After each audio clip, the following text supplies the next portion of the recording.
괴로울 때 주님의 얼굴 보라, 평화의 주님 바라보아라. 찬양 드리겠습니다.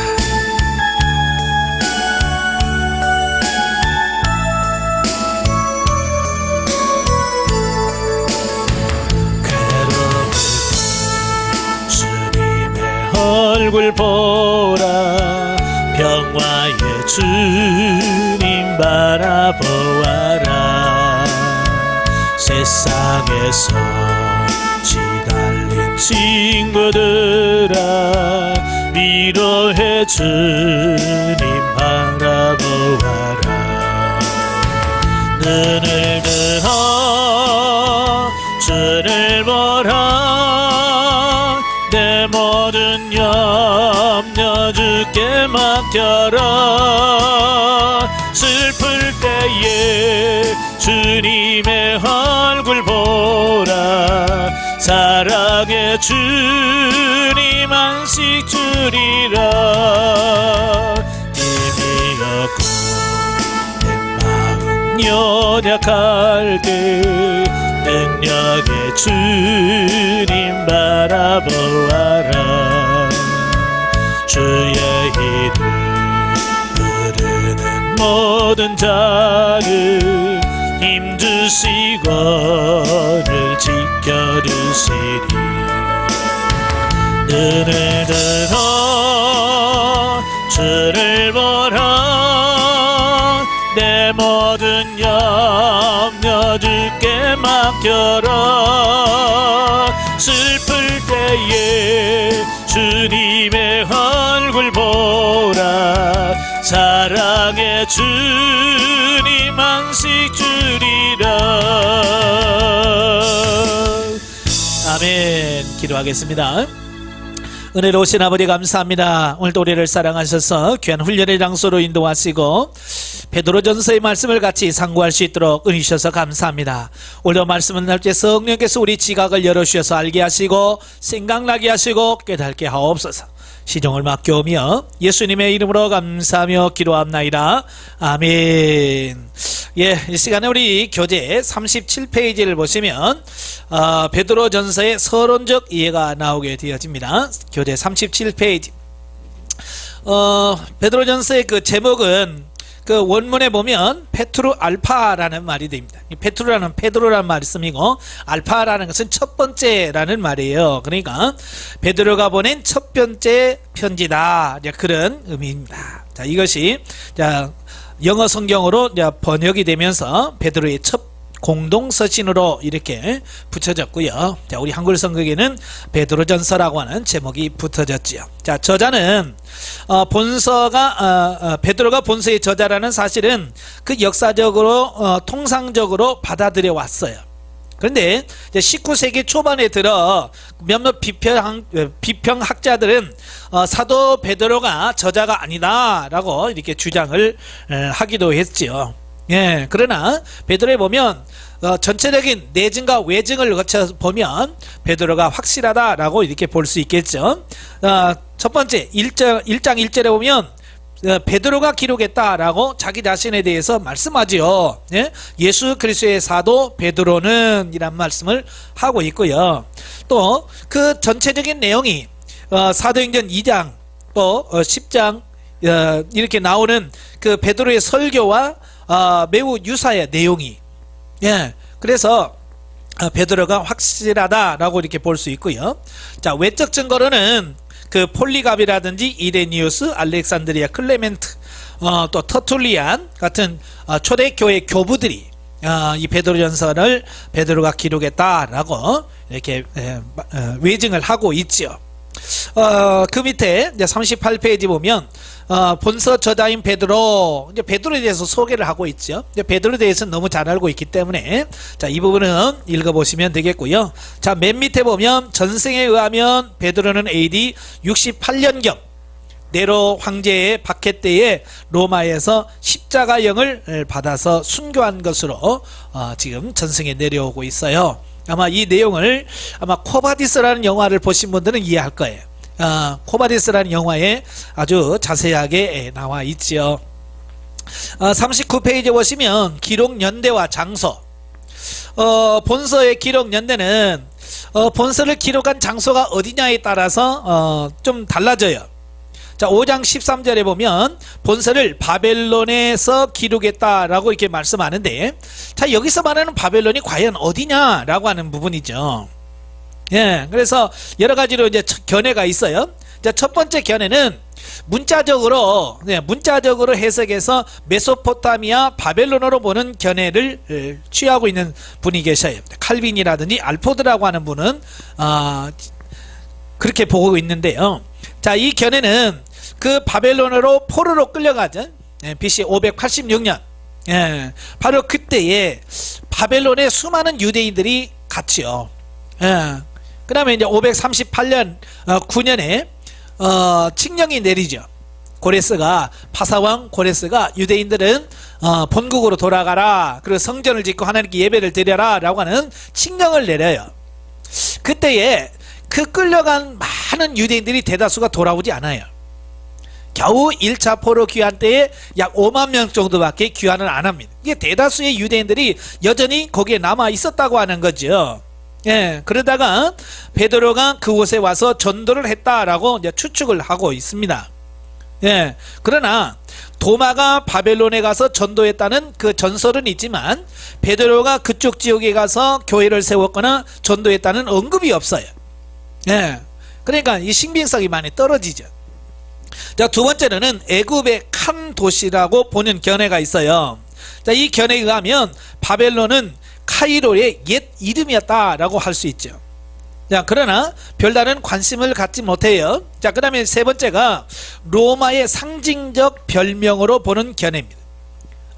이게 루터가 이 견해를 취했는데요.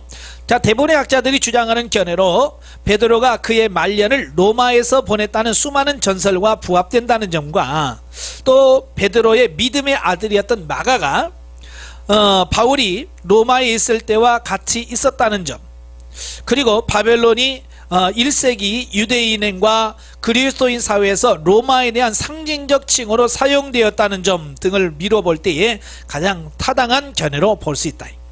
예, 그래서 계시록에 보면 이 바벨론이 무너졌다라고 말했을 때에 그 바벨론은 그 로마를 가리킨다라고 상징하고 있죠. 따라서 이 기록한 장소가 로마라고 하는 그 전통적인 견해에 근거하여 그 연대기를 한번 측정해 보면 베드로가 AD 42년경에 로마에서 복음을 전파했다라고 하는 전승이 있어요. 예, 그렇다 하더라도 그때는 그곳에서 오래 지체하지 않은 것이 분명해요. 가긴 갔지만 그렇게 이런 편지를 쓸 만큼 오래 머물고 있지 않았다는 거죠. 왜냐하면 이 시기는 주로 팔레스틴 주변에서 활동하였기 때문이다. 또 그리고 그 무렵에 이미 소아시아 지역에 베드로에 의하여 새로 세워진 여러 교회가 있었다고 보기는 어려워요. 따라서 베드로가 로마에 가서 장기 체류한 것은 단 한 번, 바울의 제1차 투옥 중이거나 혹은 그 이후에 AD 62년경에서 64년경 부터 AD 68년 순교하기 직전에 로마에 머물러 있었다라고 하는 거죠. 자, 아마 이때에 본서와 베드로온서를 기록하였음이 분명한데, 본서는 AD 64년 네로의 기독교 대박해가 막 개시할 무렵에, 베드로 후서는 베드로가 순교하기 얼마 전 AD 68년경에 기록됐을 것으로 우리가 추측을 해볼 수 있어요. 자, 그러면 베드로가 왜 이 베드로전서를 기록했을까? 동기와 배경을 보면 그러니까 모든 성경을 다 이해를 잘 하려면 이 동기가 매우 중요해요. 예? 어떤 배경 속에서 어떤 목적과 어떤 의도를 가지고 성경을 기록했는가 라고 하는 거죠. 자, 본서시는 사도 베드로가 소아시아 지역의 그 본도, 갈라디아, 갑바도기아, 아시아와 비두니아의 교회 성도들에게 보낸 이 공동서신이고 회람서신이죠. 이 지역의 교회들은 대부분 베드로가 직접 설립한 것으로 추측이 됩니다.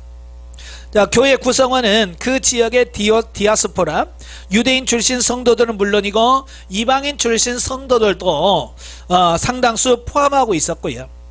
또 그리고 신분상으로는 여러 계층이 혼합되어 있었고 노예 출신의 성도들도 다수 포함된 것으로 추측을 해볼 수 있어요. 자, 그런데 베드로가 이제 본서를 기록할 당시가 AD 64년경이죠. AD 64년경은 왜 중요하냐면 바로 로마가 기독교를 박해하기 시작한 그 시작점이라고 볼 수 있겠죠. 그래서 이제 로마에서부터 기독교를 박해하고 그 기독교를 박해했던 그것이 로마를 벗어나서 이제 로마 전 세계로 이제 확산되어져 가는 거죠. 뿐만 아니라 소아시아 지역의 교회들은 비록 산발적이고 개인적인 것이었긴 하지만 이미 상당할 정도의 박해를 이방인들로부터 받고 있었다라고 하는 거예요. 그러니까 네로가 본격적으로 박해를 하기 전에도 이미 기독교는 상당히 많은 박해를 받고 있었어요. 그러다가 이제 네로가 더 이제 아예 이제 국가적인 어떤 공권력을 이용해서 기독교를 핍박하게 되어지는 것을 볼 수 있죠. 자, 그러면 그 왜 교회를 핍박했을까? 네, 교회를 핍박한 이유를 한번 찾아보면 크게 이제 두 가지로 볼 수 있어요. 첫째는 성도들의 삶의 양식이 그곳 이방인들의 것과는 전혀 달랐다고 하는 거죠. 그래서 베드로는 소아시아 지역의 성도들이 과거 저들이 섬기던 우상을 버리고 세상 연락과 음란과 정욕 등에서 떠나 또 그 같은 행위들을 일삼고 있는 친구들과의 관계를 단절히 맺었다는 이유로 당시 온갖 비방과 핍박을 받고 있었음을 본서 여러 곳에서 암시하고 있더라고 하는 거예요. 그러니까 그 교회 나가기 전에는 자기들과 친구였어요. 아주 사이좋게 잘 지냈죠. 그런데 어느 날부터 교회 가고부터는 이제 그들하고 안 놀아주는 거지. 예. 그러니까 그 친구들의 입장에서는 무슨 생각을 했겠어요? 아, 네가 변심을 했다. 예. 네가 변했다라고 생각을 하겠죠. 그래서 그들을 이제 교회 다니는 사람들을 많이 핍박하게 되어지는 이런 부분들을 보게 되죠.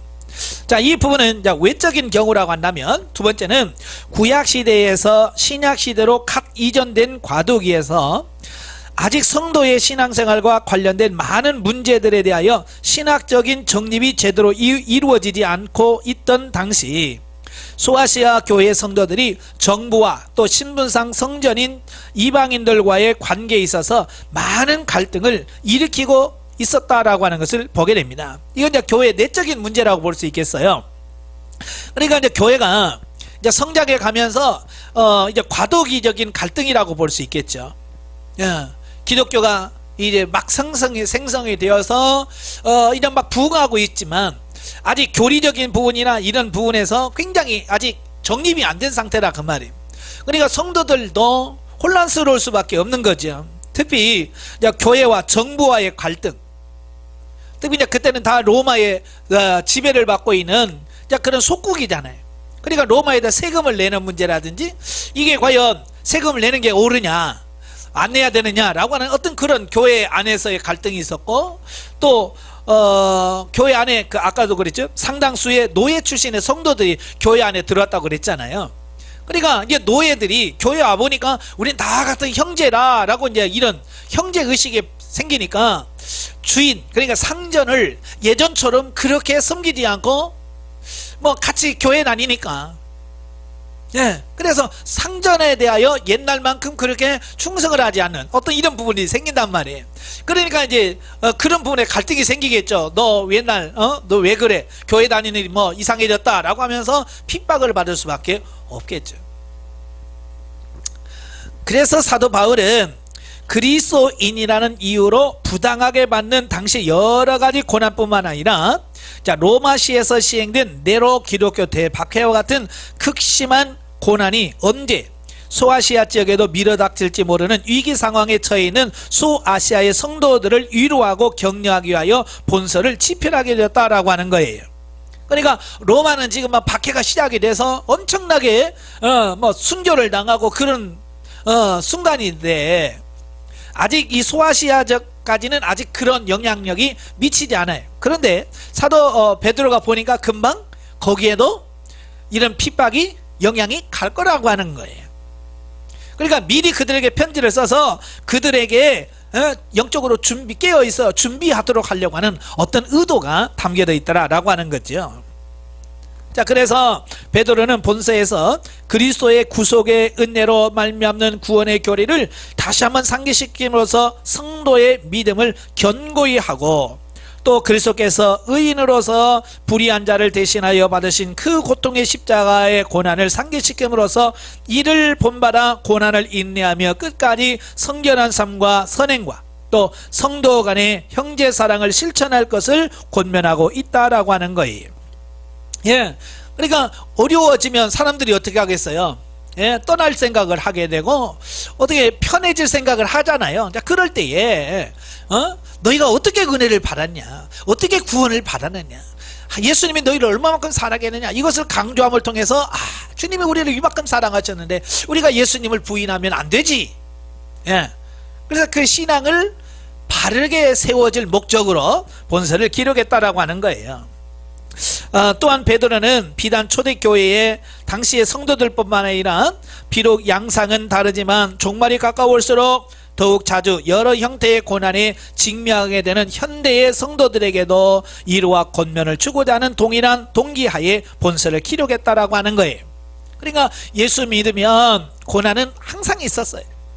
초대 기도부터 교회부터 시작해서 지금까지 정말 예수 바르게 믿으면 핍박을 받게 돼 있어요. 고난을 받게 돼 있어요. 그러니까 오고 오는 모든 세대들에게 이런 핍박과 어려운 고난과 환난을 잘 이겨나갈 것을 권면할 목적으로 이 서신을 기록했다라고 하는 거예요. 자, 그래서 이런 동기에서 나왔기 때문에 본서신을 소망의 서신 또는 격려의 서신이라고 하는 별명이 붙어있다라는 거죠. 자, 베드로전서의 특징을 보면 교리에 대한 다양한 언급이 나타납니다. 본서는 비록 짧은 내용의 책이지만 삼일째 하나님의 구원사역, 또 기독론, 구원론, 교회론, 종말론, 이런 중요한 교리들의 내용을 다 풍부하게 다 담고 있어요. 자, 왜 그러냐? 사실 이게 많은 고난을 받잖아요, 지금. 예. 로마 정부로부터 엄청난 핍박을 받아요. 그 핍박을 통과하기 위해서는 뭐가 필요하겠어요? 흔들리지 않는 믿음, 네, 확고한 어떤 확신이라든지 이런 게 있어야 되잖아요. 그죠? 이런 게 없으면 그 핍박 속에서 그들의 믿음이 흔들리고 결국은 넘어질 수밖에 없는 거지.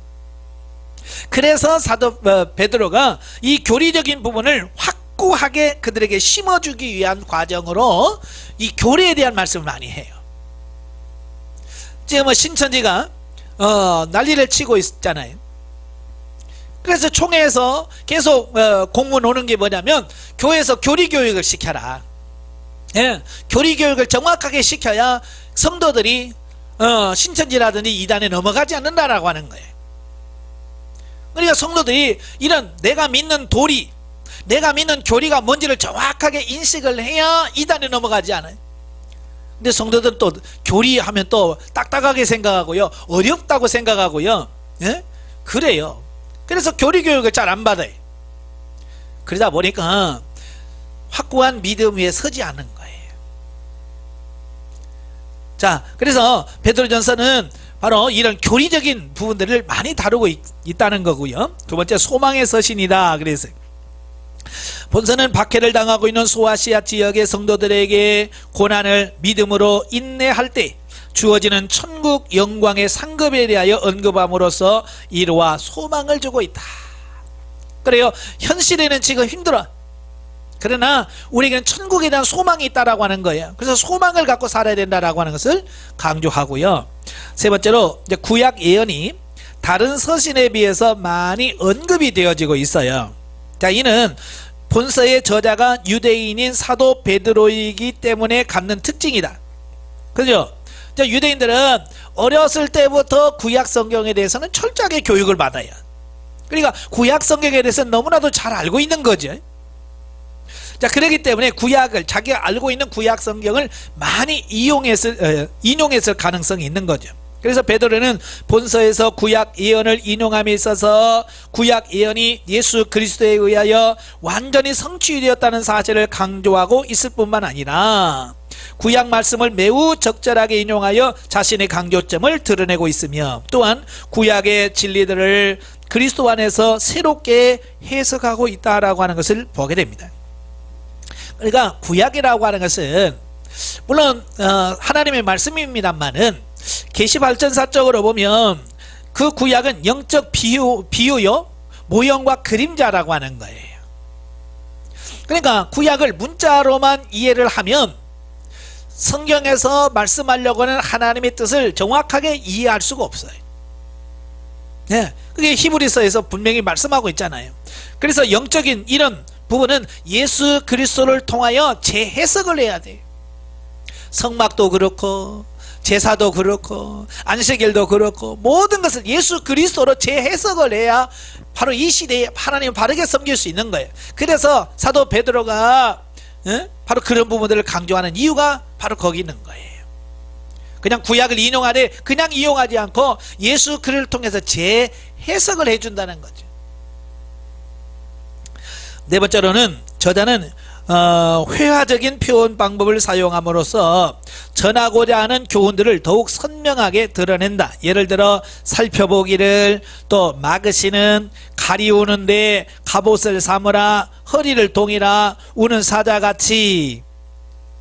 자, 이런 표현들이 참 많은데요. 자, 이런 표현들을 통해서 그 전하고자 하는 이 단어 속에서 풍기는 이런 메시지를 깨닫도록 하려고 하는 어떤 이런 부분들을 보게 되는 거예요. 예, 그러니까 이 말만 들어도 이게 무슨 의미구나 라고는 이해할 수 있겠죠. 다섯 번째는 다른 서신들과 현저한 공통점이 많다. 혹자는 그 신약 서신서에서 다룬 주제들의 절반가량이 본서에 반영되고 있다고 하기도 합니다. 그 중에서 특히 본서는 그 로마서와 에베소서 그리고 야고보서와 많은 유사점을 지니고 있다라고 하는 것을 보게 되죠. 예, 그러니까 아마 이 서신들을 미리 다 알고 있었다고 보기도 하고요. 비슷할 수밖에 없는 게 뭐냐면 그때 당시 초대교회의 상황이 비슷비슷해요. 로마나 아시아나 다. 예, 그래서 아마 전하고자 하는 메시지도 거의 비슷하지 않았나 라고 이렇게 볼 수 있고요. 여섯 번째로는 그리스도의 말씀과 교훈에 대한 언급이 자주 등장합니다. 베드로는 성도들에게 교훈함에 있어서 주의 말씀을 자주 인용하는데 이는 형식적인 이용이 아닌 본서의 뼈대를 이루고 있다 해도 과언이 아닐 정도로 핵심적인 교훈에 인용되고 있다. 또한 본서의 언어와 사상의 많은 부분에 있어서 주님의 그것과 일치합니다. 왜냐하면 베드로가 3년 동안 따라다니면서 예수님께 들은 게 있잖아요. 배운 게 있잖아요. 그러니까 그 예수님에 대하여, 예수님이 전한 말씀에 대하여 더 많이 알겠죠. 예, 베드로가 예수님의 수제자라고 하잖아요. 예, 그러니까 예수님에 대하여 더 많은 사실들을 기록하고 있지 않을까라고 이렇게 볼 수 있겠죠. 자, 넘겨서 44페이지 오시면 이제 신학적 이해입니다. 자, 신학적 이해를 보면 첫째 베드로전서의 그리스도 기독론을 보면 성경 66권의 주제가 뭐예요? 예수 그리스도죠. 그죠? 각 서신 모든 성경들마다 예수 그리스도에 대하여 말씀을 하고 있어요. 근데 이 베드로전서에서 특히 예수님을 어떤 예수님으로 표현하는가? 자, 크게 두 가지예요. 첫째는 뭐냐? 고난 받으시는 그리스도.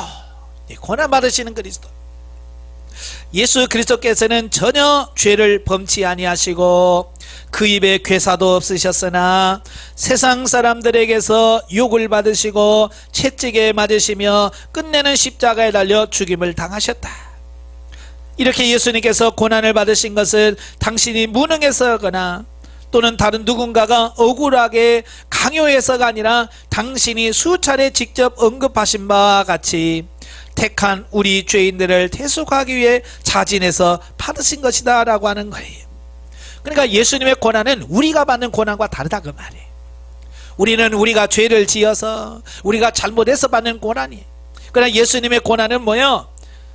전혀 자신과 관계없이 우리의 죄 때문에 우리를 위하여 받으시는 고난이라 그 말이에요.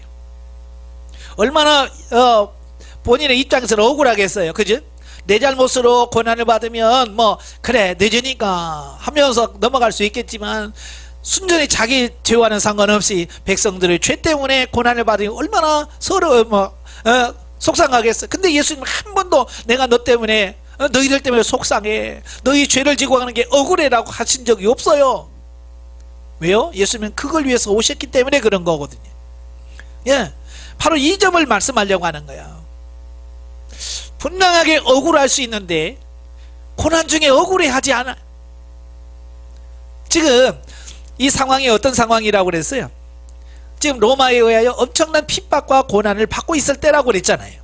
그러니까 이런 고난 받으시는 예수님의 모습을 그들에게 보여주면서, 봐라, 예수님은 이렇게 억울함에도 불구하고 억울하다고 말씀하지 아니하시고 기쁨으로 그 고난을 통과하지 않느냐. 예? 우리도 이 고난을 예수님처럼 그렇게 잘 통과해야 된다. 자, 그 얘기를 좀 하려고 하는 거예요. 예. 그리고 당신이 주신 구속 복음을 믿고 구원받은 성도들이 당신이 다시 재림하사 천국 영광에 들어가게 하실 세상 끝날까지 이 세상에 그의 삶의 소망을 두지 아니하고 천국에 두며 이 세상에서 받는 어떤 고난이라도 능히 당신을 본받아 인내하고 극복하고 성결한 삶을 살도록 하기 위한 것이다. 예. 그래서 예수님께서는 아무든지 나를 따라오려거든 자기를 부인하고 날마다 제 십자가를 지고 나를 쫓을 것이니라 라고 말씀하신 거죠. 예, 바로 현대교회, 지금 이 현대교회의 가장 큰 문제가 뭐냐, 바로 이거예요. 그러니까 오늘 현대교회는 이 복 받는 걸 굉장히 강조해요. 자, 복 받으십시오. 이래면 복 받아요 라고 말합니다. 물론 그것도 중요해요. 그런데 중요한 것은 뭐냐면 고난에 대하여 말하지 않는다는 거예요. 우리가 예수 그리스도를 믿음으로 고난을 받을 수밖에 없고 우리는 그 고난을 통과해야 된다라고 하는 사실을 말씀하고 있지는 않는 거예요. 이걸 안 가르치는 거예요. 그러다 보니까 성도들이 고난을 받으면 어때요? 금방 넘어져 버리는 거예요. 예, 가글에 그냥 낙엽 떨어지지 우수수 떨어집니다. 왜? 고난에 대한 전혀 방어할 수 있는 능력이 없기 때문에 그런 거예요. 예, 그래서 베드로는 끝까지 고난이 와도 끝까지 승리해야 된다. 고난이 와도 승리해야 된다. 이걸 강조하는 거예요. 바로 예수님께서 우리에게 모본을 보여줬다. 고난을 통과하는 본을 보여주셨다. 예수님처럼 고난을 통과해라 말씀해주고 있는 거예요. 그래서 영성훈련 받으면 고난이 축복이라고 하는 사실을 강조하죠. 왜냐하면 바로 이 고난에 대한 우리가 준비하지 않으면 우리가 마지막 대환란을 어떻게 통과할 수 있겠어요? 그래서 우리가 이런 고난을 받는, 고난을 통과하는 이런 훈련과 연습을 충분히 해 주셔야 마지막에 그 어렵다고 하는 대환란도 우리가 통과할 수 있게 되어지는 그 부분을 보게 돼요. 예. 그래서 예수 믿고 복 받고 잘 살 생각만 하지 마세요. 훈련을 통해서 영적으로 새로워져서 그 어떤 문제나 환란이 와도 넉넉히 이겨갈 수 있는 담대한 믿음을 키우는 것이 중요한 거예요. 두 번째로는 하나님 보좌 우편에 계신 그리스도. 그래요. 그러니까 이제 고난만 강조하다 보면 사람들이 무슨, 아이고 괜히 예수 믿었구나 뭐 이렇게 생각할 수 있잖아요. 그래서 이 베드로 사도는 바로 하나님, 예수님이 누구냐, 바로 하나님 보좌 우편에 앉아 계셨다. 예, 그러니까 고난을 통과한 이후에 예수님께 이런 영광을 받으셨다.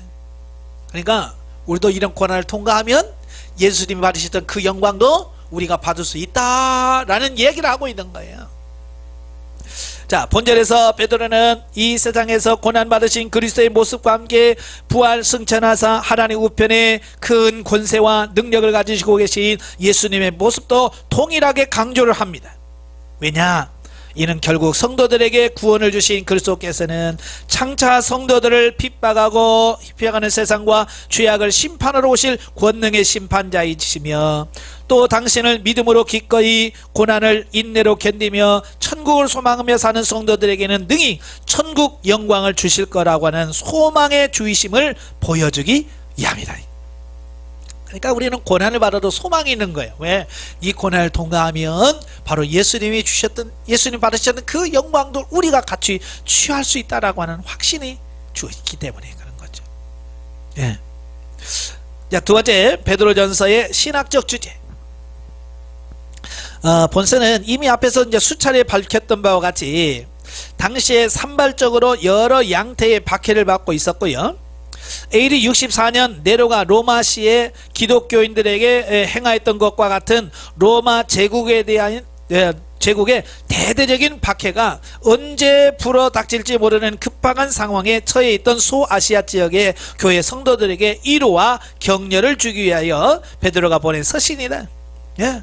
그러니까 그들을 미리 이런 고난이 간다, 미리 준비해야 된다. 예. 준비된다, 이걸 강조하는 거예요.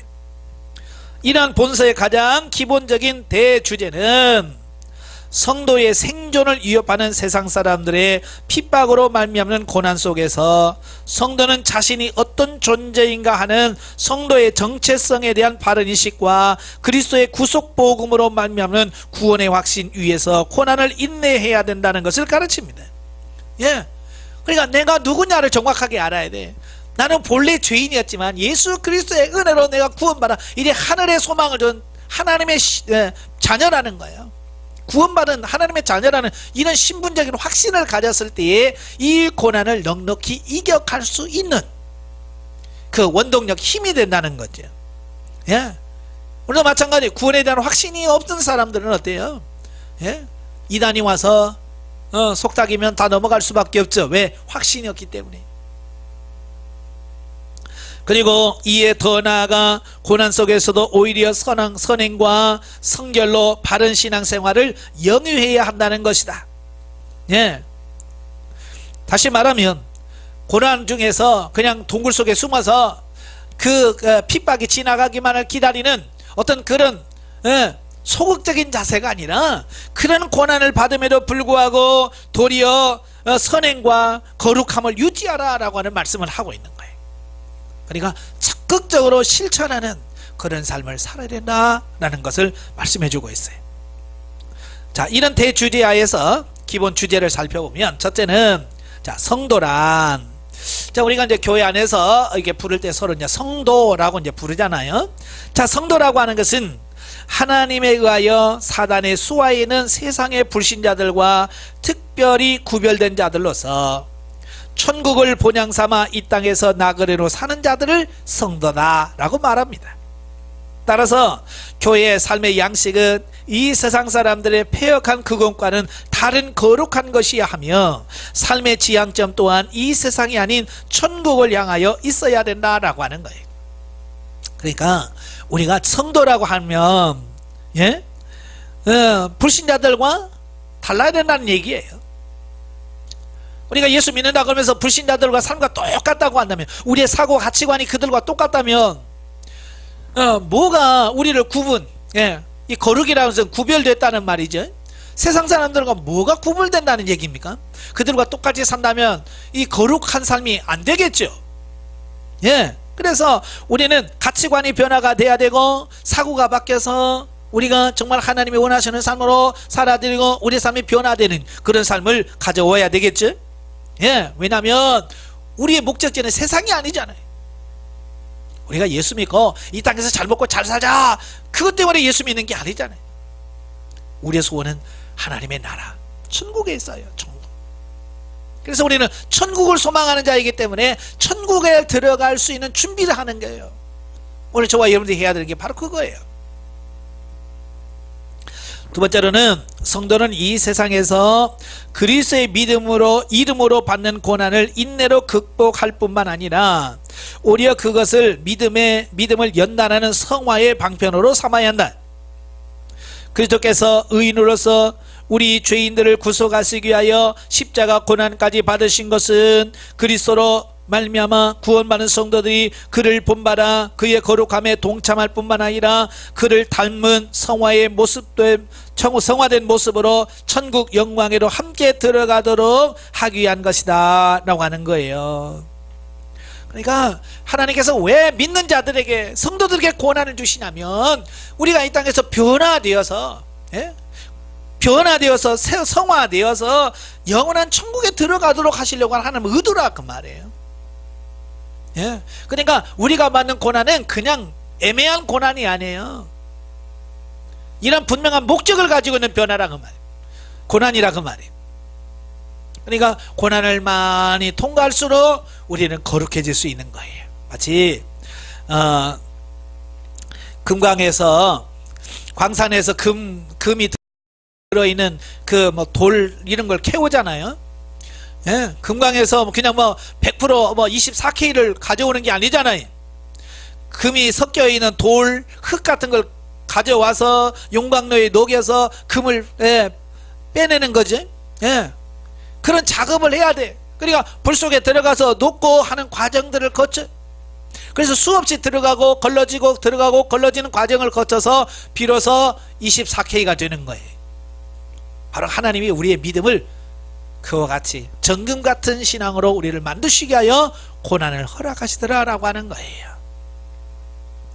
세 번째로는 성도는 비록 천국 시민권을 소유한 자라 할지라도 이 세상에 사는 동안은 여전히 이 세상의 여러 사회 제도 속에 속하게 되고 또 그에 따른 의무도 가지게 된다.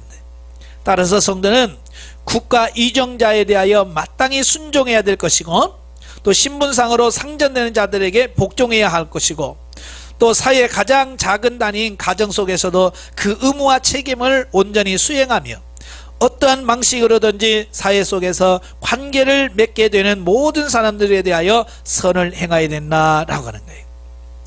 이 말이 굉장히 중요한 거거든요. 자, 우리는 하나님의 자녀죠. 천국 백성이에요. 그러면 끝인가요? 아니죠. 우리가 여전히 하나님의 자녀요, 하늘의 시민권을 가지고 있다 할지라도 지금은 어디에 있어요? 네, 지금 세상 나라에 있잖아요. 그래서 이 세상 나라에 있는 한은 이 세상에 전한 법을 지켜야 된다 그 말이에요. 유정자들에 대해서 우리가 해야 할 것을 해야 돼. 또 신분상으로도 상전된 자들에게 순복해야 돼. 예. 또 가장 작은 단위인 가정 안에서도 최선을 다해요. 남편은 남편으로서 역할, 아내는 아내로서 역할, 자녀는 자녀로서 역할을 해야 돼. 부모는 부모로서 역할을 해야 돼. 그러나 요즘에 이단들에 빠지면 어떻게 해요? 제일 먼저 이런 의무를 실행하지 않는 거예요. 그래서 남편도 남편의 역할을 안 하고, 아내도 아내 역할, 부모 역할을 안 하고 다 가정 내팽개치고 어디에요? 들어가잖아요. 그들은 그게 믿음이라고 말하지만 오늘 베드로전서는 그건 아니라고 말하는 거예요. 예. 자기의 주어진 의무를 잘 감당하고 선을 행할 줄 아는 그런 삶이 돼야 돼.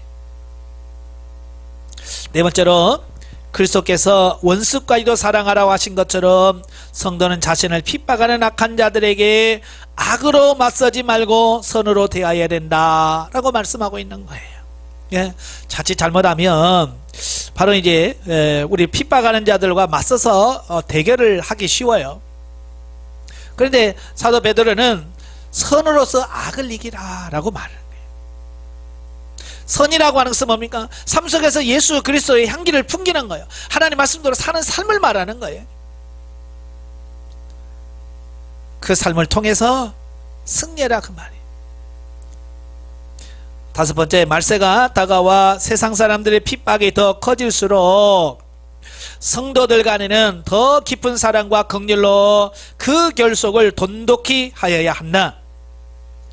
예, 성도의 연합이 더 중요하다는 거야. 핍박이 크면 클수록, 환난이 크면 클수록 성도들 간에 서로 하나 되어서 서로 사랑하고 힘들고 어려울 때 돕고 하는 이런 부분이 필요하다 그 말이에요. 예, 그래서 우리 성도들 안에 하나가 돼야 돼. 하나.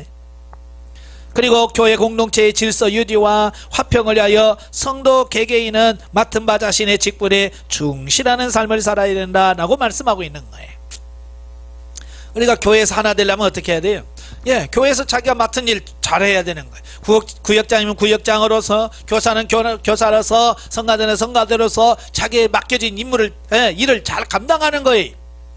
분쟁이 어디 생기냐면 자기가 맡은 일을 감당하지 않을 때 분쟁이 일어나고 다툼이 일어나는 거거든요. 그러니까 여러분들이 교회에서 여러분들에게 주어진 직분이 일이 무엇인지 바로 그것에 대해서 최선을 다해서 섬기는 사람이 되어야 된다, 그 말이. 자, 큰 세 번째, 베드로전서와 현대 성도. 자, 본서시는 1차적으로 로마 제국의 대박해에 직면해 있던 초대교회 시대의 소아시아 지역에 있는 교회 성도들에게 쓰인 것입니다. 그러나 본서를 통해서 주어지는 교훈은 기독교가 세계 종교로 공식 인정되어 비록 초대교회 당시와 같은 세상 국가로부터의 핍박이나 단지 그리스도를 믿는다는 그 한 가지 이유만으로 세상 사람들에게서 핍박을 받는 경우는 없다 할지라도 세상 끝날이 더욱 가까워짐을 깨달아 하나님의 구원의 진리를 믿는 성도들에게 대한 사단의 공격이 더욱 교묘하고 악랄하여 여러 형태의 고난에 처하게 되는 현대의 성도들에게도 동일하게 적용되어진다. 참 우리의 삶을 보면 너무 좋죠. 신앙생활하기 너무 좋은 환경이에요. 이렇게 편하고 이렇게 여유 있게 신앙생활한, 이건 보통 은혜가 아닌 거예요. 그런데도 우리가 이 쉬운 상황 속에서도 우리가 이 신앙을 지키지 못하고 믿음을 지키지 못한다면 나중에 환난이 오면 어떡하겠어요? 걱정이죠. 예, 그래서 우리가 이 환난 중, 우리가 편안한 중에서도 우리가 끝까지 영성훈련을 통해서 강건해져야 돼. 그래, 나중에 여러분이 어떤 어려움이 와도 그 어려움 때문에 실족하는 일이 없이 승리할 줄로 믿습니다. 실로 말세가 가까워오는 이때에 사단은 마치 우는 사자와 같이 두루 다니며 삼킬 자를 찾고 있는 것이다. 이에 본서가 현대 성도들에게 주고자 하는 교훈들을 찾아보면 다음과 같다. 그래, 첫째, 우리는 우리 자신이 성도라는 사실을 단순히 지식적으로 알고 있는 것으로 머물러서는 안 된다. 예? 우리는 거룩한 성도예요, 하나님 구별되는 무리예요, 예? 하나님의 자녀요 라고 알고 있는 것으로만 의미 없어요. 성도라는 삶을 나와야 된다, 그 말이에요. 우리는 마땅히 세상 사람들과는 구별되는 거룩한 삶의 실천을 통하여 자신이 하나님의 백성된 성도임을 하나님과 사람들 앞에 나타내 보이지 않으면 안 된다. 예? 아직도 교회 가면서 어디 가냐 그러면 저기가 자기가 크리스찬인 것을 드러내기를 부끄러워하는 이런 모습을 본다, 그 말이에요. 행여라도 우리가 우리 속에 그런 모습이 있다면 그것도 철저히 회개하고 돌이키셔야 돼. 예수님 말씀하시기를 너희는 세상의 빛이라고 그랬어요. 그래서 등불을 켜서 말 안에 두지 아니하고 등경 위에 두어서 많은 사람들에게 보인다고 그랬어요. 바로 오늘도 마찬가지예요. 하나님 우리를 성도로 부르신 것은 그냥 혼자만 꼭꼭 숨어서 신앙생활하라 그런 얘기가 아니에요. 바로 우리 삶 속에서 예수 그리스도를 믿는 그 믿음의 도를 전하고 많은 사람들에게 예수 믿는 삶이 얼마나 복된지를 전하고 싶어서 하나님께서 우리를 선택하셨다는 사실을 우리가 기억하셔야 돼요. 두 번째로, 우리가 현 세상 속에서 선을 행하였음에도 불구하고 억울하게 받는 각양의 고난으로 인하여 낙망하거나 차별해서는 안 된다. 예? 저도 해보니까 참 제일 어려울 때가 뭐냐면 억울할 때, 예, 억울하게 어떤 핍박을 받거나 이런 무시를 받으면 참 견디기가 어렵더라고요. 예.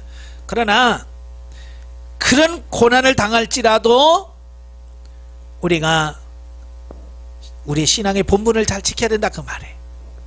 오히려 자신이 세상 사람들과는 다른 거룩한 삶을 살기 때문에 고난을 받는다는 사실을 깨닫고 기뻐하고 고난 속에서 더욱 선을 행하기에 힘쓰며 성결한 삶을 살도록 노력해야 할 것이다 라고 하는 거예요. 예? 우리가 아무리 선을 행해도 세상 사람들은 인정 안 할 겁니다. 알아주지 않아요. 칭찬하지 않습니다. 욕할 것만 찾고요, 비방거리만 찾습니다. 그러니까 때로는 억울하죠. 예, 교회가 우리나라에서 교회에서 얼마나 사회복지 많이 합니까? 아마 우리나라에서 교회가 사회복지 안 한다고 딱 손 떼면 우리나라는 지금 굉장히 혼란스러울 거예요. 그럼에도 불구하고 교회에 대하여 칭찬을 그냥 맨날 트집만 잡아요. 원래 그게 세상과 교회 예, 관계예요. 그러니까 억울할 필요도 없어요. 세상 사람들이 안 알아준다고 속상할 필요 없어요. 왜? 마땅히 그러려니 하고 우리가 살아야 됩니다. 왜냐하면 하나님은 다 보고 아시고 계시기 때문에 그렇지. 자, 세 번째, 우리는 간혹 신앙을 핑계로 사회생활이나 가정생활에 있어 책임과 의무를 제대로 수행하지 않고 있는 점은 없는지를 살펴보아야 하나요? 참 굉장히 중요한 말씀이에요. 그러니까 우리가 이제 부부사이에도 그래요. 신앙이라고 하는 핑계를 대죠. 예? 아, 교회 봉사하느라고 내가 집안 일 못했어. 내가 교회 일 하느라고 내가 돈을 못 벌었어. 뭐 이렇게 교회에다가 자꾸 신앙생활을 핑계대서 자기가 해야 할 의무를 잘 하지 않는 어떤 이런 부분이 있거든요. 얘는 핑계대지 말아야 돼. 예. 가정생활도 잘해야 되고요. 직장생활도 잘해야 돼요. 또 부모와 자녀와의 관계도 잘해야 돼. 교회 핑계대지 마라 그 말. 신앙생활 핑계대지 마라 그 말이. 예? 부모 공경 왜 못하냐? 아, 교회 가야 돼서. 교회 때문에 그렇게 상처 주놓고 어떻게 그들을 전도할 수 있겠어요? 신앙생활을 핑계대지 마라 그 말이에요. 네 번째, 사회생활 중에서 어떤 사람이 자신에게 이유 없이 해를 끼치거나 괴롭힌다고 하여 자신도 그와 동일하게 악한 방법으로 그를 대하고 있지 않는지 살펴보아야 한대. 오히려 우리는 주변이 그런 사람에게 더욱 선을 대함으로써 그러한 우리의 모습을 보고 오히려 그가 하나님께 영광 돌릴 수 있게 해야 한대. 예? 참, 세상 봐보면 악은 악이에요. 눈은 눈이고요, 이는 이예요. 그러나 예수님께서 새로운 것을 가르쳐 줬잖아요. 겉옷을 달라면 속옷을 주고, 오리를 가자면 심리를 가고, 오른밤을 치거든 왼밤도 돌려대고. 바로 이거예요. 처음에는 그들이 무시합니다. 그러나 결국 그 과정이 지나고 나면 존경하게 돼요. 우리가 악을 악으로 갚지 말고 결국 선으로서 그들을 갚으면 결국 그들을 구원할 수 있는 길이 열린다 그 말이에요. 다섯 번째, 우리 성도들은 비록 자신이 고난 중에 있다 할지라도 다른 성도들을 돌아보며 사랑을 베풀고 교회의 질서와 화평을 위한 자신의 청지기적 사명을 수행하는 일에 있어서 결코 게을리해서는 안 된다. 오히려 그것은 자신의 신앙뿐만 아니라 교회 공동체의 와해를 위한 사단의 획책으로 말미암는 것인 줄 알고 더욱더 열심을 쏟아야 할 것이다 라는 겁니다. 예, 그러니까 아무리 힘들고 어렵고 고난 중이라 할지라도 서로 돌아볼 줄 아는, 그리고 교회 질서를 잘 지키고 자기 자신을 희생하는 어떤 이런 부분을 통해서, 네, 자기 자신의 이익보다는 자기 중심적인 신앙생활이 아닌 교회와 공동체를 먼저 생각하는 그런 성도들의 삶이 되어야 됩니다. 갈수록 교회는 이기적으로 바뀌어지고요, 자기 중심적으로 바뀌어져. 바로 이와 같은 데 우리가 정신 차리지 않으면 우리도 똑같이 그들처럼 변할 수밖에 없어요. 우리가 새로워져야 될 줄로 믿습니다. 자, 49페이지에 보시면 큰 3번 구속사적 이해를 봅니다. 자, 본서는 네로 황제에 의한 본격적인 기독교 박해가 시작될 즈음에 소아시아에 흩어져 살고 있는 성도들에게 구원의 소망을 가지고 외적 박해에 대하여 인내할 수 있도록 격려하기 위하여 기록했죠. 기록 목적에서 이미 말씀드렸어요. 자, 예수님의 수제를 했던 베드로는 본서를 통해 구약의 내용과 예언의 말씀들을 예수 그리스도의 빛 아래서 새로운 의미로 해석하여 고난 가운데 살아가고 있는 성도들에게 참된 위로와 격려를 주고 있다. 이 서신을 통해 우리는 고난이란 성도들에게 주어지는 특권이요 축복이며 필연적인 연단의 과정임을 깨닫게 되면 이게 중요한 거예요. 그러니까 이런 성경을 보면 예수 믿으면 고난이 당연히 오는구나, 고난 받는 게 마땅하구나. 그런데 그게 뭐냐, 저주가 아니라 특권이라고 말해요. 예, 하나님의 자녀만이 누릴 수 있는 특권이야, 고난 받는 것. 또 그게 하나님의 축복이고 또 필연적으로 우리가 받을 수밖에 없다는 거. 왜? 우리가 미워서가 아니라 우리를 변화시키려고 하다 보니까 당연히 훈련 과정이 있어야 된다는 것을 말씀해 주고 있는 거예요. 그래서 우리가 고난에 감사해야 된다. 고난에 감사해. 고난당하기 전에 내가 그릇 행하였더니 이제는 주의 말씀을 지키나이다. 시편 119편 67편에 말씀드리고 있습니다. 예. 그 다음에 71편에 고난당하는 시대에 복이라 그랬죠. 예, 복이라고 말씀하고 있어요. 하나님께서는 지금도 우리를 사랑하셔서 고난을 당하여 주의 뜻을 알게 하신다는 사실을 믿고 오히려 감사함으로 고난을 달게 받아야 할 것을 베드로전서를 통해서 알게 한다. 그러니까 성도들이 이 땅에 살면서 받는 고난 중에 의미 없는 고난이 없어요. 하나님께서 우리에게 뭔가를 전하려고 하는 메시지가 그 안에 담겨져 있는 거예요. 그러니까 우리가 고난 중에서 왜 이런 고난이 왔는지 하나님께 기도하면서 찾아가시고 하나님의 뜻을 이루어 드리는 우리 삶이 되어야 돼요. 예? 그걸 모르니까 하나님 원망하고 불평하고 하나님께서 좋은 걸 주셨지만 우리가 깨달지 못하고 허송세월할 때가 많아요. 큰 네 번째 영적 예를 봅니다. 자, 예수님께서 베드로를 부르셨을 때에 그는 한낱 어부에 지나지 않았다. 그가 처음부터 주의 복음을 위해서 자신의 생명을 내어 드릴 수 있는 자가 아니었다. 3년을 한 예수님의 가르침을 받았지만 위협적인 상황 속에서 자신의 나약함을 드러내는 사람이었다. 그러나 하나님의 사랑으로 그는 변화되었고 예수님을 깊이 사랑하는 자가 되었다. 그렇죠? 처음부터 베드로는 베드로가 아니에요.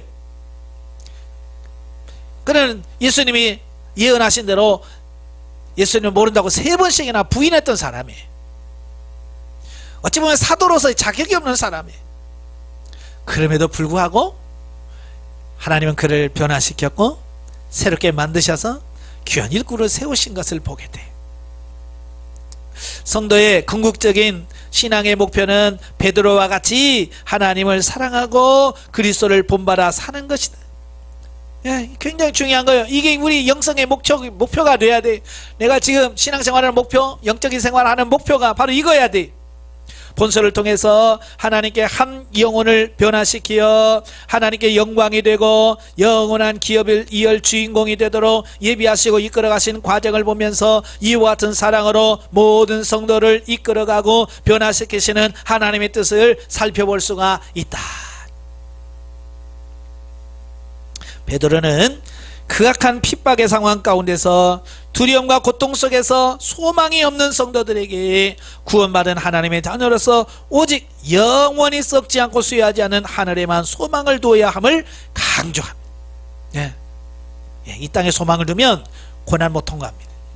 하나님의 나라에 소망 두라고 말이에요. 오늘날 우리의 삶이 그 당시와 같이 위태로운 상황이 아니지만 매 순간의 삶이 육신의 정력과 세상을 따라 살 때 되돌이킬 수 없는 사망의 기름을 인식하고 늘 깨어 있어야 함을 상기시키고 있다. 다시 말해서 오늘날 성도가 이 세대를 사는 태도는 세상의 영화는 들풀과 같이 곧 시들어버릴 한시적이라는 것, 또한 헛된 영화를 쫓아 우리의 생각과 마음이 원하는 바를 따라 사는 삶이 영적인 긴박한 상황에 있음을 인식하고 하나님이 보장하신 신령한 삶을 살아야 할 것을 가르쳐주고 있다. 예수님이 뭐라고 그래? 썩을 양식을 위해서 일하지 말고 썩지 아니할 것으로 하라 그랬죠. 우리가 이 세상의 세상적인 삶은 죽고 썩을 것이 쇠하고 말 것입니다. 그 결과는 사망인 거예요. 그러나 죽지 않고 썩지 않고 쇠하지 않고 영원한 하나님의 나라를 소망하면서 살아가는 자가 진짜 믿음의 사람이고 신앙인이라 그 말이에요. 지금 베드로가 그걸 말씀해 주려고 하는 거예요. 자, 본문 예로 넘어가죠. 자, 52페이지. 1장은 머리말 및 성결의 삶과 진리 안에서의 형제 사랑을 권면하는 내용이 나와요. 자, 1절부터 보면 1절과 2절은 문안 인사라고 할 수 있겠죠. 본서의 첫머리를 여는 본단락은 공적 문안 인사에 해당되는 부분으로서 신약 성경 서신서의 전형적인 머리말 양식에 따라서 먼저 발신자와 수신자를 밝히고 난 후 베드로가 자신의 사도권에 근거하여 수신자들에게 축도로 문안 인사를 한 사실을 기록하고 있어요. 자, 여기서 우리가 주목해야 할 것은 베드로가 본서신의 수신자를 가리켜서 뭐라고 말해요? 흩어진 나그네, 흩어진 나그네라고 부르고 있다는 거예요. 혹자는 이 사실을 인해서 본서의 수신자가 소아시아 지역에 사는 디아스포라의 유대인들 중 기독교로 개종한 유대인 성도라고 주장을 합니다. 그러나 이 말은 디아스포라 지역의 유대인 성도만을 지칭하는 것이 아니라 이방인 성도들을 포함한 소아시아 지역에 사는 모든 성도들을 가리킨다라고 볼 수 있고, 궁극적으로는 이 세상에 살지만 이 세상에 속하지 않고 천국을 본향 삼아 나그네처럼 살아가는 모든 세대들을 성도들을 가리키는 은유적인 표현이다라고 볼 수 있죠. 그러니까 저와 여러분도 다 뭐예요? 흩어진 나그네 속에 포함되는 거예요. 나그네. 또한 여기서 베드로는 흩어진 나그네를 곧 삼위일체 하나님의 구속 사역으로 말미암아 구원받은 자들이라고 규정함으로써, 성도라, 이 세상 속에서는 나그네로 살아가는 존재들이지만 삼일체 하나님의 영원한 구속 계획에 따라 택함받고 구원받은 자로서 장차 반드시 천국 구원을 얻게 될 자임을 분명히 하고 있다라고 하는 거예요. 그러니까 우리가 이 세상에 살지만 지금 나그네로 살아. 그러니까 세상에는 큰 거 없어. 그렇지만 우리는 삼일체 하나님의 구속 계획 속에서 우리는 이미 구원받은 자예요. 우리가 영원한 천국에 대한 소망을 갖고 있는 사람이다 라고 하는 것을 말씀해 주고 있어요. 그러니까 나그네라고 하는 것은 뭐야? 어떤 여행을 가는 사람을 말하죠. 자, 여행 가면 거기에 대해서 별로 관심 없잖아요. 여행 가면 뭐에 관심 있어요? 뭘 먹을까? 뭐 즐길까? 거기만 생각하지. 어떻게 집을 잘 꾸밀까? 어떻게 집을 인테리어를 할까? 여기 관심 없어요. 왜냐하면 거기는 잠시 머물다 갈 거니까. 마찬가지 저와 여러분들은 이 세상은 그 나그네가 그냥 잠깐 지나가는 머무는 곳이에요. 그러니까 이 세상에 대해 관심이 없어요. 집 사나봐야 이거 내 거 아니죠. 예를 들어서 우리가 다른 나라에 여행을 갔습니다. 여행을 가서 그곳에 호텔집에 기가 막히게 리모델링을 잘해서 꾸며놨다 할지라도 어떻게 해야 돼요? 여행 기간 끝나면 돌아와야 돼. 거기다 해놓는 거 소용없어요. 하나도 못 가져와. 마찬가지 우리가 이 세상에 살면서 이 세상에다가 온갖 것을 쌓아놔 봐야 우리가 하나님 나라 갈 때 아무것도 가져가지 못한다 그 말이에요. 어디가 중요해요? 돌아갈 내 집이 중요한 거예요. 그러니까 여행 가서 숙소에다 돈 쏟아부을 일 없어. 자기 고향, 자기 집. 마찬가지로 우리 보장이 어디예요? 하나님의 나라. 이 나그네라고 하는 말은 제가 늘 장례식장에 가면 1호 예배나 발인 예배 드릴 때 꼭 하는 설교 중에 하나예요. 우리는 이 세상의 나그네입니다. 언젠가는 우리가 돌아갈 본향이 있습니다. 그 나라 가기 전까지 우리가 나그네로서 최선을 다하는 삶을 살아야 돼요. 우리가 이 세상에 살지만 이 세상이 궁극적인 목적지가 아니라는 사실을 우리가 분명히 깨달아야 돼요. 자, 3절부터 12절까지 오면 이제 성도가 고난 중에도 기뻐할 이유. 이 베드로 전서는 굉장히 급해요. 인사말 1절과 2절 하자마자 바로 본론으로 들어가요. 그래서 고난으로 들어갑니다. 본단락은 본론에 대한 일종의 서론격으로서 성도가 환난과 시험 중에서도 기뻐해야 할 이유를 하나님께 대한 찬양의 형식으로 기록하고 있다 그 말이에요. 베드로는 성도가 고난 중에 기뻐해야 될 이유를 크게 두 가지로 설명해 주는데요. 첫째는 뭐냐? 예수 그리스도의 부활하심으로 말미암아 그를 믿는 모든 성도들은 장차 부활하여 천국 기업을 얻을 산 소망을 가지고 있다. 그 소망을 이루기까지 하나님이 능력으로 성도들을 보호하고 계시고 있다라는 사실이에요. 자, 저와 누가 어떤 소망이에요? 산소망. 여기서 산소망은 죽은 소망과 반대예요. 죽은 소망이라고 하는 게 뭐예요? 바로 이 세상에 속한 소망인 거예요. 예? 아까도 말씀드렸죠. 이 땅에 집 아무리 좋은 거 사놔봐야 내가 죽을 때 떼밀고 가지 못해. 은행에다가 각종 보석 쌓아놔봐야 내가 죽을 때 하나도 못 가지고 가요. 그래서 그걸 죽은 소망이라고 말하는 거예요. 그러나 산소망은 뭐냐? 세상적인 것이 아니라 하나님의 나라, 내가 가서 누릴 그 하나님의 나라에다 소망을 두는 소망을 산소망이라고. 우리는 산소망을 지닌 자가 되어야 돼. 예수 그리스도께서 우리에게 산소망을 주셨어요. 뿐만 아니라 하나님께서 우리를 늘 지키시며 보호하시며 끝까지 이끌어 가실 거라는 사실을 기억하시기를 바랍니다. 예, 두 번째로는 현재 받는 고난은 성도의 믿음을 연단하기 위한 것으로, 장차 그리스도께서 재림하실 때에 그러한 연단을 통하여 순수한 믿음을 갖게 된 성도들이 큰 영광을 얻기 때문이다. 그래. 그러니까 성도들이 받는 고난을 기뻐하는 이유가 뭐냐? 마치 정금 같은 신앙으로 만들기 위한 과정인 거예요. 아까 설명드렸죠. 금강산에서 그 막 돌을 캐오잖아요. 돌을 캐오면 그걸 풀물에 넣어서 녹이잖아요. 그래서 금을 빼내는 거예요. 금을 빼내고 정지해서 정금으로 만드는 거예요. 그러니까 풀 속에 몇 번 들어갔느냐, 예, 그 용광로 속에 얼마나 들어가서 녹았느냐에 따라서 이제 품질이 달라지는 거예요. 절반 들어가면 14K이고 조금 더 들어가면 18K이고 완전히 들어가서 더 이상 불순물이 나오지 않는 상태가 되었을 때 24K가 되는 거예요. 하나님 지금 저와 여러분 14K 정도로 만들려고 하는 게 아니에요. 24K 정금 같은 신앙으로 만들려고 지금 우리를 훈련해 가고 계시는 거예요. 그러니 어떻게 하겠어요?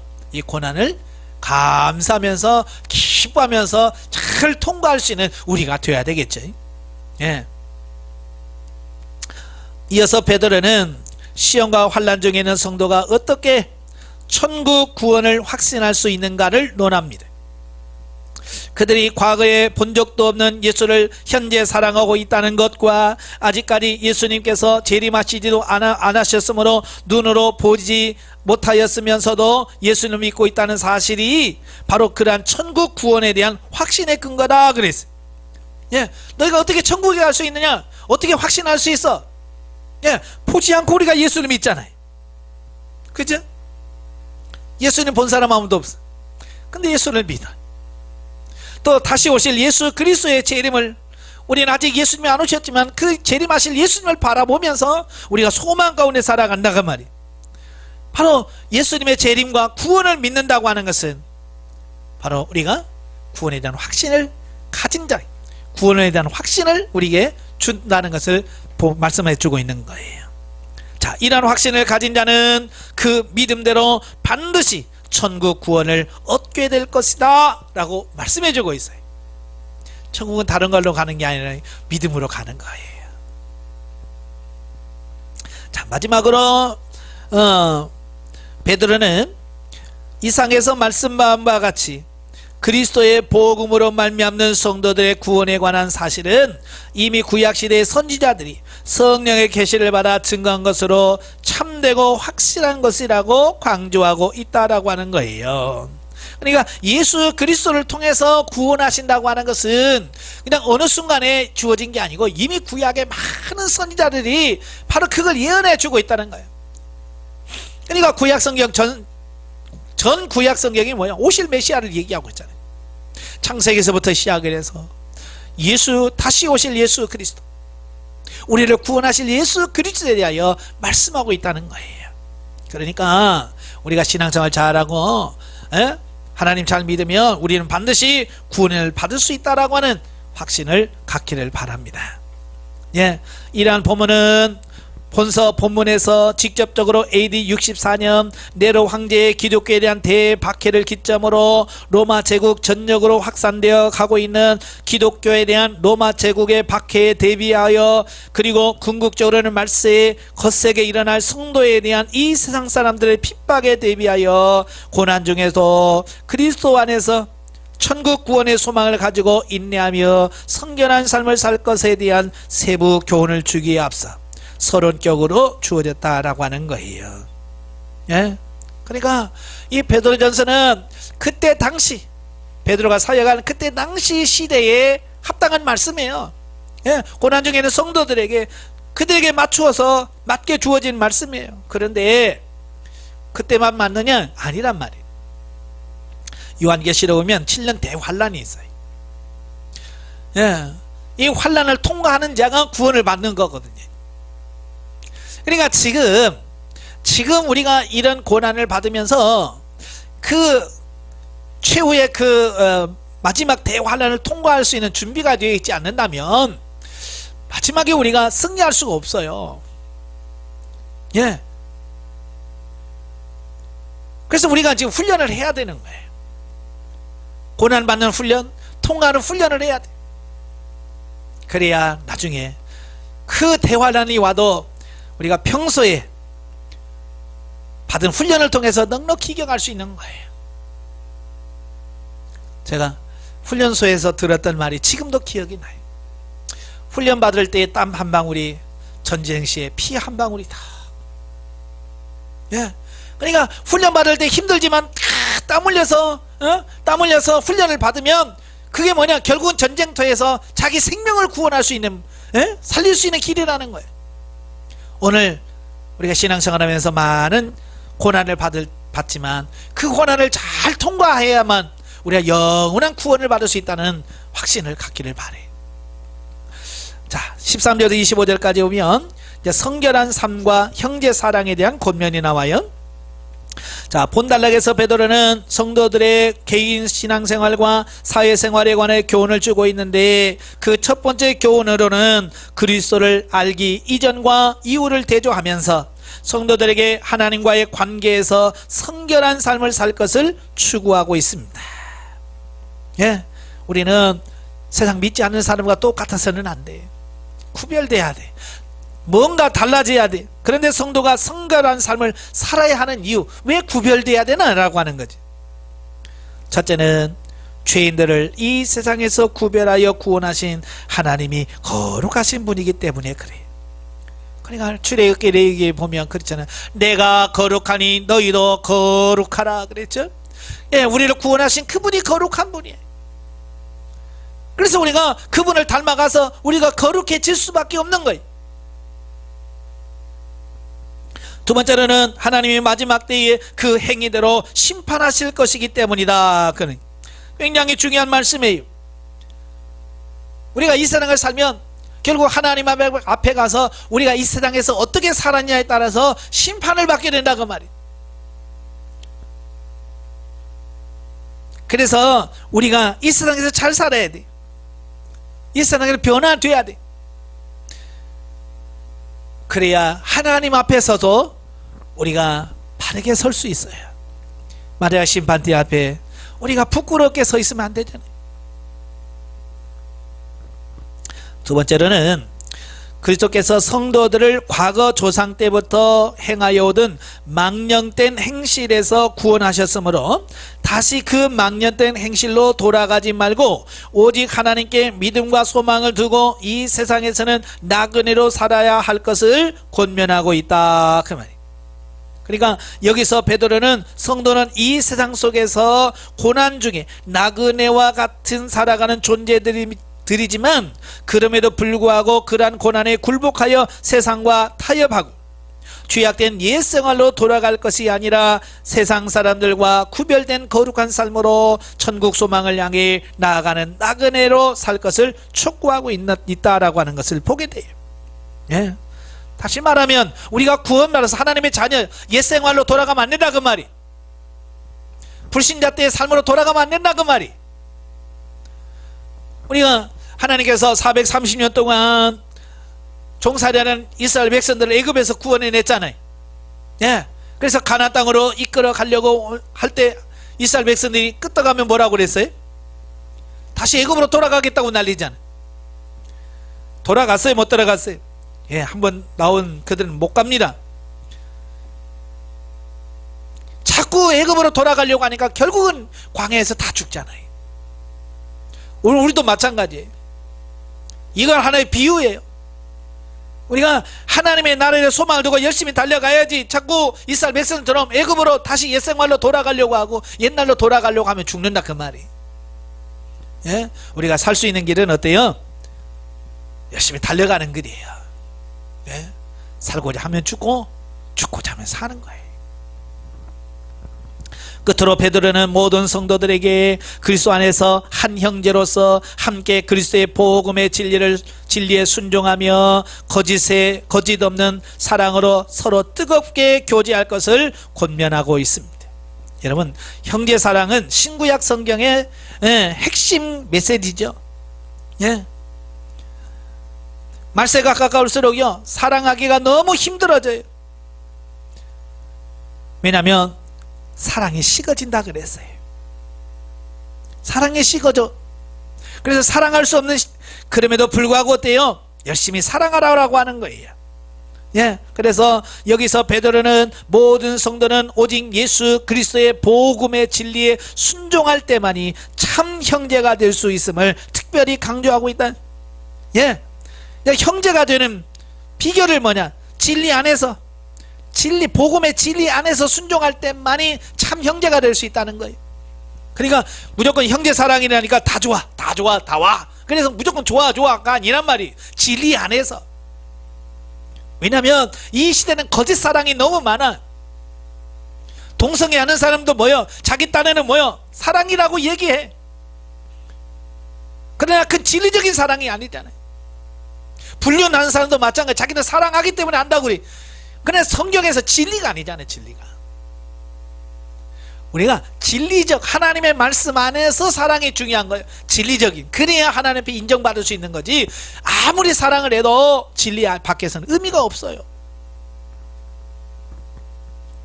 즉 성도 간의 참교제는 오직 하나님 말씀 안에서만 이루어질 수 있다는 것이다. 또한 베드로가 성도들 간의 뜨거운 사랑의 교제를 강조하는 것은 성도가 이 세상 속에서 함께 나그네 된 자들로서 사랑으로 세상의 모든 고난들을 극복하고 천국의 소망을 이루기 위해 나가지 않으면 안 됨을 보여주는 것이다. 그러니까 힘들수록 그런 거예요. 힘들수록 서로 돕고 가면 좋잖아요. 그죠? 예. 힘들 때 옆에 있는 사람 도와주면 얼마나 힘이 돼요. 그러니까 이 고난이라고 하는 이 과정을 통과하기 위해서는 뭐요? 성도들 간에 서로 뜨겁게 사랑을 해서, 예? 서로 위로해주고 권면해주고, 예? 누구 쓰러지면 다시 세워주고, 그래서 예? 같이 갈 수 있는 것이 되는 거예요. 그래서 마지막 때에 성도의 형제 간의 사랑, 성도들 간에 피차 사랑해야 된다. 이걸 더욱 강조하고 있다라고 하는 거예요. 사랑이 없으면 결코 승리할 수 없어요. 예, 형제를 끝까지 사랑할 수 있기를 바랍니다. 자, 영적 일을 봅니다. 예, 신령한 성도는 외적으로는 성령의 은사를 충만히 받아 성령의 인도하심을 받고 내적으로는 성령의 열매를 맺음으로 신령한 집이 건축되어야 하나님이 기뻐하실 만한 신령한 제사를 드리는 삶을 살아야 한다. 그러니까 어느 한쪽으로 치우치면 안 돼요. 은사만 잘 된다고 되는 것도 아니에요. 예, 조화가 돼야 돼요. 외적으로는 성령의 충만한 은사를 통해서 성령의 지도 인도받고 살아가는 삶이 돼야 되고, 내적으로는 성령의 열매를 맺는 우리의 사고와 가치관이 바뀌어서 신령한 집으로 살아졌을 때 비로소 우리가 하나님이 기뻐하시는 삶을 살아드릴 수 있는 자로 바뀌어지더라라는 거예요. 구약시대의 제사장의 직분은 지성소에 들어가 백성들의 죄를 대신 회개하고 제사를 드리고 하나님의 뜻을 백성들에게 전하는 역할을 했지요. 네, 그러나 신약시대에는 예수 그리스도의 이름으로 하나님께 담대히 나아갈 수 있는 제사장의 직분을 가지게 되었으므로 성도의 신령한 전이 건축됨으로 신분에 맞는 거룩한 제사장의 삶을 살 수 있게 된다. 예, 구약에는 아론의 자손, 레위 지파 중에서 아론의 자손들만이 제사장이 될 수 있었어요. 그래서 제사장이 아니면 성소에 들어가서 섬길 수가 없었어요. 그런데 이제 예수 그리스도께서 십자가에 못 박혀 죽으시고 운명하시는 순간에 성전에서 희한한 일이 벌어졌어요. 그게 뭐냐면 바로 지성소와 성소를 가로막혀 있던 그 휘장이 위에서부터 아래로 갈라졌어요. 이제 구원의 길이 열렸다 그 말이에요. 그러면서 이제는 누구든지 담대히 하나님 앞에 나아갈 수 있는 새로운 길이 열렸어요. 그래서 뭐라고 그래? 너희는 이제 제사장이다. 예? 왕같은 제사장이라고 우리에게 선포하고 있어요. 그러니까 이제는 제사장이 누구냐? 어떤 목회자, 성직자만을 가리키는 게 아니라 오늘날 예수 그리스도를 믿는 모든 성도들이 다 제사장이라 그 말이에요. 그러니까 이 제사장으로서 우리가 어떤 역할을 할 것이냐? 내가 제사장이야 라고 말할 것이 아니라 제사장으로서의 역할, 제사장은 해야 할 일들을 해야죠. 예? 많은 사람들이 자기를 제사장이라고 말하면서 제사장 일을 안 한다 그 말이 의미가 없어요. 거기에 걸맞는 삶이 나와야 돼. 하나님의 백성들의 죄를 회개하고 중보하며 하나님의 뜻을 따라 온전히 전하는 전령자로서의 거룩한 삶으로 우리 자신을 가꾸어 나가야 할 것이다 라는 겁니다. 그러니까 내 자신이 하나님의 사명을 감당할 수 있는 자로 만들어 가야 돼. 내가 거룩해져야 되고 내가 변화되어야 되고 새로워져야 되고 하나님이 기뻐하시는 산제사를 드릴 수 있는 자로 우리가 새로워져야 돼. 그래서 저와 여러분을 이렇게 새롭게 만드시기 위해서 하나님은 오늘 또 훈련하시는 거예요. 그 훈련의 방편으로 뭘 주신다? 고난을 주신다. 그러니까 고난을 우리가 슬퍼해야 돼요? 기뻐해야 돼요? 예, 기뻐해야 돼요. 예, 그 고난을 통해서 우리 자신을 만들어가고 새롭게 만들어가는 저와 여러분이 되어야 될 줄로 믿습니다. 기도하겠습니다. 은혜로우신 아버지 감사합니다. 오늘도 우리를 사랑하셔서 귀한 말씀을 주셔서 감사합니다. 우리가 이 세상에 살아가는 동안에 원치 않든 원하든 많은 어려움을 당할 수밖에 없습니다. 그러나 그 어려움과 고난을 아버지 하나님 원망하며 불평하며 살 것이 아니라 감사하면서 내 자신을 변화시켜 하나님 앞에 거룩한 제사장으로 세워갈 수 있는 우리 삶이 될 수 있도록 주님 도와주옵소서. 하나님 앞에 설 때 부끄러움 받지 않는 자로 세워질 수 있도록 우리를 세워 가시옵소서. 오늘 우리를 변화시키시는 많은 훈련들이 있습니다. 그 훈련들을 감사로 잘 통과할 수 있는 우리 모두가 되어지게 하옵소서. 예수님의 이름으로 감사하며 기도합나이다. 아멘. 하나님께 영드리겠습니다.